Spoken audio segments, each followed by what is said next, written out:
Good afternoon, everybody. Colin here with Techout. Today, Apple has released iOS 13 Beta 7, and we're going to go over some quick features we're going to quickly go over some features and changes that are new in Beta 7.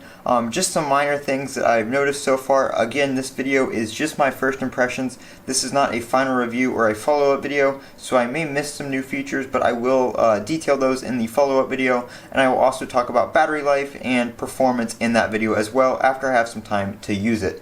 So first things first is they have done some changes to the folders. In iOS 13 Beta 6, the folders were very transparent. They have reverted that back to the previous transparency, so they are still kind of transparent, but not as much color from your background comes through. Up here, when you 3D touch on this, it now is reverted back to dark mode on or dark mode off. It does not say appearance dark off, appearance dark on, whatever like that. So they have shortened that and reverted it back to iOS 13 Beta 5 and previous. Also, they have added some new wallpapers in the Home app. They're not new, they are actually the same wallpapers as before. Let's see if I can find them.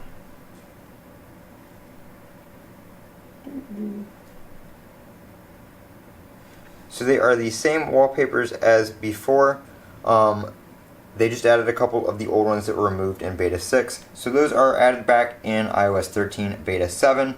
Another thing we have is the layout of this is a little bit different. They have moved rearrange apps to the top on some apps instead of being on the bottom. So most apps that is now on the top. Also now on your 3D touch and haptic touch, you have the ability to start a stopwatch from the clock app when you 3D touch it or haptic touch it depending on your device. So you can now do that as well. Everything else is pretty much the same. We do have some bug fixes. There are some pretty major bug fixes in this, so it is running a lot better. I think we probably will see a Beta 8 on iOS 13 and then the GM, just because we do have, I would say, between about 4 weeks left until we see the final release and the public release. So probably another beta left and then the GM after that. But that is iOS 13 Beta 7. If you guys found anything different, leave it down in the comments below so I can make sure I can talk about it in my follow-up video. This has been Colin with Techout. Don't forget to comment, rate, and subscribe. And as always, have a great day.